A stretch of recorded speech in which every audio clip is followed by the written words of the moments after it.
നമസ്കാരം. ചിലരിൽ പ്രത്യക്ഷത്തിൽ കാണാനൊന്നുമില്ലെങ്കിലും കൈകാലുകളിൽ തരിപ്പ്, പിന്നുകൊണ്ട് കുത്തുന്ന പോലെ വേദന, മരവിപ്പ്, ഇതുപോലുള്ള പല ബുദ്ധിമുട്ടുകൾ പറയാറുണ്ട്. അതുപോലെ എപ്പോഴും ക്ഷീണം, നേരെ നടക്കാൻ പറ്റാത്ത അവസ്ഥ. വൈറ്റമിൻ B12 എന്ന് പറയുന്നത് പ്രധാനമായും ഭക്ഷണത്തിലൂടെ നമുക്ക് കിട്ടേണ്ട വെള്ളത്തിൽ അലിഞ്ഞു ചേരുന്ന ഒരു വൈറ്റമിനാണ്. നാഡികളെ കാര്യമായി ബാധിക്കുന്നത് കൊണ്ട് തന്നെ തിരിച്ച് കൊണ്ടുവരാൻ പറ്റാത്ത പല ബുദ്ധിമുട്ടുകളിലേക്കും വൈറ്റമിൻ B12 ഡെഫിഷ്യൻസി കാരണം പലരും എത്തിപ്പെടാറുണ്ട്. DNA ഉണ്ടാക്കുന്നതിലും അതുപോലെ നാഡികളുടെ കവറിംഗ് ആയ മൈലിൻ ഷീത്ത് എന്ന് പറയുന്ന കവറിംഗ് ഉണ്ടാക്കുന്നതിലും അതുപോലെ ചുവന്ന രക്താണുക്കൾ എന്ന് പറയുമ്പോൾ നമ്മുടെ ഓക്സിജൻ ലങ്സിൽ നിന്ന് ക്യാരി ചെയ്ത് നമ്മുടെ കോശങ്ങളിലേക്ക് എത്തിക്കുകയും കോശങ്ങളിൽ നിന്ന് കാർബൺ ഡൈ ഓക്സൈഡ് നമ്മുടെ ലങ്സിലേക്ക് എത്തിക്കുകയൊക്കെ ചെയ്യുന്ന ഓക്സിജൻ കാരിയറായിട്ട് പ്രവർത്തിക്കുന്ന ചുവന്ന രക്താണുക്കൾ ഉണ്ടാക്കുന്നതിനും അതിൻ്റെ വളർച്ചയ്ക്കും ഒക്കെ സഹായിക്കുന്ന ഒന്നാണ് വൈറ്റമിൻ B12. അപ്പോൾ വൈറ്റമിൻ B12 കുറവ് വരികയാണെങ്കിൽ ചുവന്ന രക്താണുക്കളുടെ കാര്യത്തിലും നമ്മുടെ നാഡികളുടെ കാര്യത്തിലും ഒക്കെ എഫക്റ്റ് ചെയ്യും. ആർക്കൊക്കെയാണ് വൈറ്റമിൻ B12 ഡെഫിഷ്യൻസി ഉണ്ടാകുന്നത്? ഒന്നാമതായി വയറ്റിൽ എന്തെങ്കിലും അസുഖങ്ങൾ ഉള്ളവരിൽ, വയറിലോ അല്ലെങ്കിൽ കുടലിലോ എന്തെങ്കിലും അസുഖങ്ങളുള്ളവരിൽ, IBD, നമ്മൾ ഭക്ഷണം കഴിക്കുമ്പോൾ തന്നെ ടോയ്ലറ്റിലേക്ക് പോകാനുള്ളൊരു ടെൻഡൻസി ഉള്ള ആൾക്കാരിൽ, ക്രോൺസ് ഡിസീസ്, സീലിയാക് ഡിസീസ് ഇതുപോലുള്ളവരിൽ, ഗ്യാസ്ട്രിക് അട്രോഫി പറയും, ചുരുങ്ങുന്ന ഒരു അവസ്ഥ, അതുപോലെ വയറ്റിൽ പുണ്ണുള്ളവരിൽ, മാത്രമല്ല ഹൈഡ്രോക്ലോറിക് ആസിഡ് എന്ന് പറയുന്ന നമ്മുടെ ദഹനത്തിന് സഹായിക്കുന്ന ആസിഡിലെ pH കുറയുന്നവരിൽ, ഇതുപോലുള്ള ഒക്കെ ഉള്ളവരിൽ നമുക്ക് വൈറ്റമിൻ B12 ഡെഫിഷ്യൻസി കാണാൻ കഴിയും. രണ്ടാമതായിട്ട് പ്യൂർ വെജിറ്റേറിയൻസിൽ, വെജിറ്റബിൾസ് മാത്രം കഴിക്കുന്ന ആൾക്കാരിൽ, പാലുമായിട്ട് ബന്ധപ്പെട്ട പ്രൊഡക്ട്സ് ഇതുപോലുള്ള ഒന്നും കഴിക്കാത്തവരിൽ വൈറ്റമിൻ B12 ഡെഫിഷ്യൻസി കാണാൻ കഴിയും. മൂന്നാമതായി പ്രായം കൂടി വരുന്നവരിൽ ഹൈഡ്രോക്ലോറിക് ആസിഡിൻ്റെ pH കുറയും, അല്ലെങ്കിൽ ഹൈഡ്രോക്ലോറിക് ആസിഡിൻ്റെ പ്രൊഡക്ഷൻ കുറയും. അങ്ങനെയൊക്കെ ഉണ്ടാകുമ്പോൾ എന്തെങ്കിലും വേരിയേഷൻ സംഭവിക്കുമ്പോൾ ദഹനം കുറയുകയും അതുപോലെ തന്നെ ദഹനം കുറയുന്നതിനനുസരിച്ച് വൈറ്റമിൻസ് ശരീരത്തിലേക്ക് ബ്ലഡിലേക്ക് എത്താതായി വരികയും ചെയ്യും.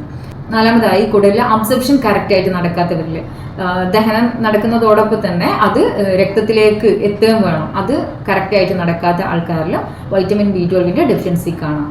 ഇനി വൈറ്റമിൻ B12 കുറഞ്ഞവരിൽ എന്തൊക്കെ ലക്ഷണം കാണാം? നമ്മൾ ആദ്യം പറഞ്ഞതുപോലെ തന്നെ കൈകാലുകളിൽ തരിപ്പ്, മരവിപ്പ്, കയ്യിലൊക്കെ അല്ലെങ്കിൽ കാലുകളിലൊക്കെ സൂചി കൊണ്ട് കുത്തുന്ന പോലുള്ള വേദന, ഇതുപോലൊക്കെ കാണപ്പെടാം. നാഡികളെ കവർ ചെയ്യുന്ന ഷീറ്റ് ആയ മൈലിൻ ഷീത്തിനെ എഫക്റ്റ് ചെയ്യുന്നത് കൊണ്ട് തന്നെ, മൈലിൻ ഷീത്ത് കറക്റ്റായിട്ട് പ്രോപ്പറായി ഫോം ചെയ്യാത്തത് കൊണ്ട് തന്നെ നാഡികളുമായിട്ട് ബന്ധപ്പെട്ട പല ബുദ്ധിമുട്ടുകളും നമുക്ക് കാണാൻ കഴിയും. നമുക്ക് നേരെ നടക്കാൻ കഴിയാത്ത അവസ്ഥ, നടക്കുന്ന സമയത്ത് ഏതെങ്കിലും ഒരു സൈഡിലേക്ക് വീഴാൻ പോവാം, അല്ലെങ്കിൽ ഒരു സ്ഥലത്ത് കറക്റ്റായിട്ട് നിൽക്കാൻ കഴിയാതാവാം. പൊതുവെ ഇത് പ്രായവരിലാണ് നമുക്ക് അങ്ങനെ കാണാറുള്ളത്. സൈക്കോളജിക്കലായിട്ടുള്ള പല ബുദ്ധിമുട്ടുകളും ഇതിനോടനുബന്ധിച്ച് കാണാം. ഓർമ്മക്കുറവുണ്ടാവാം, പഠിക്കുന്ന കുട്ടികളിലൊക്കെ ആണെങ്കിൽ പ്രത്യേകിച്ച് ഓർമ്മക്കുറവ്, അതുപോലെ കോൺസെൻട്രേഷൻ കിട്ടാത്ത അവസ്ഥ, ശ്രദ്ധക്കുറവ്, ഒരു ദിവസം പ്രൊഡക്റ്റീവായി കൊണ്ടുപോകാൻ കഴിയാത്ത അവസ്ഥ, കോൺസെൻട്രേഷൻ കിട്ടാതെ ഒരു കാര്യം കറക്റ്റായിട്ട് ചെയ്തു തീർക്കാൻ പറ്റാത്ത ഒരവസ്ഥ, ഇതുപോലൊക്കെ ഉള്ള ബുദ്ധിമുട്ടുകൾ വൈറ്റമിൻ B12 ഡെഫിഷ്യൻസി ആയിട്ട് ബന്ധപ്പെട്ട് കാണാം.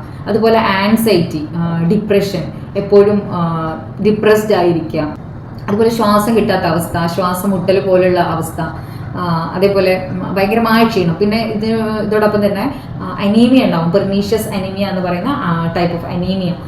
അനീമിയയുടെ കൂടെ കാണുന്ന എല്ലാ സിംറ്റംസും ഇതിൽ ഉൾപ്പെടും.